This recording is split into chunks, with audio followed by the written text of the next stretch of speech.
Sa isang masiglang barangay sa Pilipinas, may isang batang nagngangalang Leo. Kilala siya sa kanyang kabaitan, kasipagan, at pagiging masunurin sa kanyang pamilya. Ngunit higit sa lahat, mayroon siyang isang malaking pangarap na bumubuo sa kanyang puso. Ang pangarap na maging isang sikat na basketball player tulad ng kanyang mga idolo.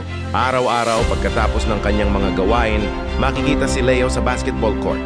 Nagsasanay siya ng mag-isa, pinapraktis ang bawat galaw, bawat dribble, bawat tira. Hindi alintana ang pagod, ang init o ang pag-iisa. Ang mahalaga ay ang kanyang pangarap. Sa gabi, habang ang iba ay natutulog, si Leo naman ay nanonood ng mga laro sa telebisyon. Pinapanood niya ang mga sikat na manlalaro, inaaral ang kanilang mga galaw at diskarte. Ang bawat tira, bawat dunk, bawat tagumpay ay nagbibigay inspirasyon sa kanya. Naiisip niya ang sarili na nasa malaking entablado, suot ang jersey ng kanyang bansa. Ngunit hindi madali ang daan patungo sa pangarap. May mga araw na siya ay nadidismaya. Minsan, pakiramdam niya ay hindi sapat ang kanyang taas o ang kanyang kakayahan. Ngunit sa bawat pagkadapa, mayroong isang boses sa kanyang isip na nagsasabing bumangon.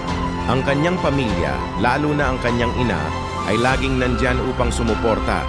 Ang kanilang pagmamahal at paniniwala ay nagbibigay sa kanya ng lakas upang magpatuloy.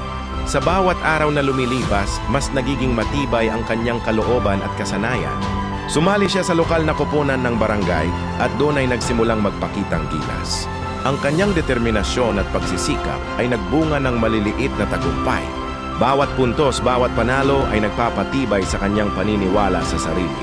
Hindi pa man siya sikat, alam niyang nasa tamang landas siya patungo sa kanyang pangarap.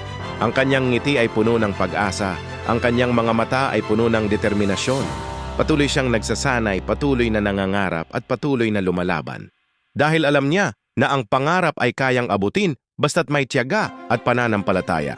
Ang kwento ni Leo ay paalala sa ating lahat. Huwag sumuko sa iyong mga pangarap.